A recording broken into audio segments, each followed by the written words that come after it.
Olá, pessoas! Tudo bem? Hoje nós vamos falar sobre o Capitão Vermelho, o capitão do exército Carlos Lamarca. Mas para falar do Carlos Lamarca, a gente precisa contextualizar um pouquinho, tá? Eu vou falar bem brevemente sobre o regime militar brasileiro, né, a ditadura de 64 até 1985. Só contextualizar, porque depois eu vou fazer um vídeo sobre a ditadura militar mais especificamente, trabalhando as questões específicas do regime, desse período de 21 anos da ditadura militar brasileira, certo? Mas hoje fazer um contexto só para entender quem foi o Carlos Lamarca, né? E aonde que ele entra nessa história, não é? Bom, vamos lá. 31 de março de 1964, na verdade foi 1º de abril, né? Mas aí divulgaram 31 de março para não parecer para as pessoas que era mentira, né? Os militares tomou o poder, 1º de abril, mentira, né? Daí acabou ficando no dia 31 de março mesmo, né? Então, o dia 31 de março, né, dá início ao golpe militar de 1964. Os militares não gostam de falar golpe, não, eles gostam de falar que é revolução. E é até interessante, né? É golpe ou é revolução? Aí vai depender da interpretação, né? A grande maioria, o consenso é que foi um golpe, porque foi uma tomada de poder de forma ilegal, né? Depois, no vídeo sobre o regime militar, eu explico por que se considerou essa ilegalidade na tomada de poder dos militares, por isso conceituando como golpe. Porém, existe o lado que conceitua como revolução, que era a ideia que o Brasil estava ameaçado pelo comunismo. O Carlos Lamarca não ajudou muito nesse ponto, não, porque ele era socialista e estava querendo implementar o comunismo mesmo, mas tinha aquela coisa do fantasma do comunismo querendo, né, tomar conta do Brasil. Então os militares, né, eles deveriam exercer o seu papel de defesa da pátria e impedir isso, né? Então aí as pessoas que entendem dessa forma chamam de Revolução de 64. As pessoas que não entendem dessa forma chamam de golpe de 64. Academicamente, né, o consenso é que foi o golpe de 1964. Os militares tomaram o poder lá com o Castelo Branco. Mas não vamos falar disso aí. Vamos chegar no senhor Costa e Silva e o senhor Carlos Lamarca. O Lamarca, ele já vinha de uma herança, né, daquele pensamento tenentista que havia se formado lá atrás, ainda na República Oligárquica, né? Ele, o Luiz Carlos Prestes, né, todos eles eram militares que já vinham desenvolvendo a ideia do socialismo, do comunismo dentro do quartel. Tanto é que a movimentação do Carlos Lamarca, do capitão Carlos Lamarca, começa dentro do quartel, né? Mas enfim, vamos lá, Costa e Silva. Costa e Silva é o período que a ditadura vai ficar mesmo duro o negócio. Costa e Silva, né, ele vai promulgar, né, o AI-5, né, o Ato Institucional número 5. Por quê? Porque em 1968, né, o AI-5 foi colocado em prática em dezembro de 68. O que estava acontecendo no mundo e no Brasil? E esses contextos, eles estão ligados, a gente tem que entender essa complexidade, porque em 68, maio de 68, na Europa, a gente estava passando pela Revolução Cultural, né? Os estudantes estavam indo para as ruas contra os governos ditatoriais, autoritários, europeus, principalmente na França, né?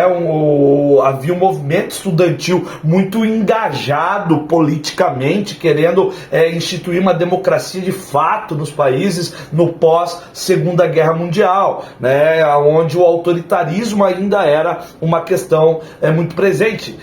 Também ligando a ideia da Guerra Fria, né? Havia uma ideia de militarizar os estados que estavam do lado dos Estados Unidos para impedir o avanço soviético e o avanço do comunismo. Então tudo isso está conectado. Por isso que a gente vai falar do capitão Carlos Lamarca e vai falar do comunismo, do socialismo, da Guerra Fria, dos Estados Unidos se contrapondo e tentando impedir o avanço do socialismo na América Latina, né, com as suas ações e assim por diante. Mas o que acontece? Em 1968, os estudantes brasileiros, o movimento estudantil brasileiro se engajou nessa questão política, né, do movimento pela Revolução Cultural, protestando de forma muito firme para que o regime militar, a ditadura militar, se acabasse e que houvesse um processo de redemocratização do Brasil. E até 1968, né, o capitão Carlos Lamarca, ele estava tentando arregimentar a galera dentro do quartel para tentar trazer à tona, não é bem isso, mas como foi lá em 1935 que aconteceu a intentona comunista, que foi dentro dos quartéis, provocada, mobilizada pelos tenentes do movimento tenentista, né, o capitão Lamarca e o Luiz Carlos Prestes, eles começam a fazer essa movimentação dentro do próprio exército. E o Carlos Lamarca, depois que o AI-5 é instituído, né, e o AI-5 ele realmente representa a fase mais complicada da ditadura, porque ela vai restringir os direitos civis muito, vai ampliar demais o poder do presidente, no caso Costa e Silva, né, e depois o Médici, né, eles vão ser vão provocar os chamados anos de chumbo, né, onde a ditadura vai acontecer e perseguir e acabar com a oposição, né, a questão do comunismo vai, né, ser colocado com muita força nesse sentido, né, e enfim, o AI-5 foi estabelecido e aí o capitão Lamarca falou, não dá mais, não dá para compactuar com isso, vou começar a revolução. Então o que ele faz? Ele rouba um caminhão do exército, enche de metralhadoras e armas e granadas e tudo que ele pôde pegar e fugiu com o caminhão cheio de arma. E ele começa a se integrar com o movimento armado que também já estava se organizando, né? Tem o outro Carlos, o Carlos Marighella e assim por diante. E ele vai fazer parte do movimento que tinha a sigla VPR. Vanguarda Popular Revolucionária. Vanguarda Popular Revolucionária, um grupo de guerrilha, de guerrilheiros, mas eles precisavam financiar as ações. Eles não tinham, né, orçamento para financiar as ações de guerrilha urbana e de guerrilha rural, e por isso eles precisavam de dinheiro. E aonde tem dinheiro para ser, né, tomado para investir na guerrilha, para derrubar o regime militar e instituir um novo sistema político no Brasil. Aonde tinha dinheiro? Aonde tinha dinheiro? Aonde tem dinheiro? Dinheiros! Os dinheiros estavam nos bancos. E aí então eles começam a organizar uma estratégia de roubo a bancos, né, para roubar o dinheiro, não para ficar com eles, para eles investirem esse dinheiro na causa, né, para implementar um sistema socialista no Brasil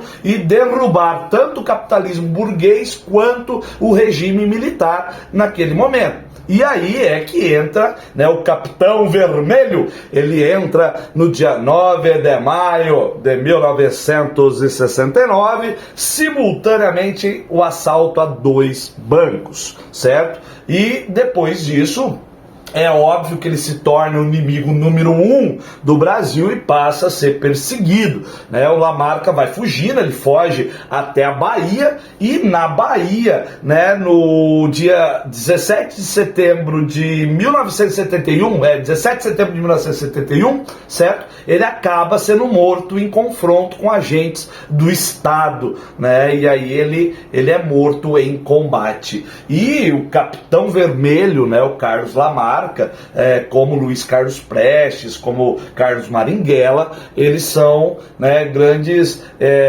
exemplos desse movimento antiditadura, né, que foi o movimento que se radicalizou no sentido de pegar em armas, né, porque a gente tem que entender que nem todo movimento que era contra o regime militar, né, nem todas as pessoas pegaram em armas, houve muita resistência civil, desobediente civil, né, a questão da informação, tentar divulgar o que estava acontecendo no Brasil e em outros países para haver uma pressão externa e assim por diante, né? Então o Capitão Lamarca, o Capitão Vermelho, ele faz parte deste processo, beleza? E aí, gostou? Curte, comenta, compartilha, indica pros colegas, vamos fazer o canal crescer. Valeu!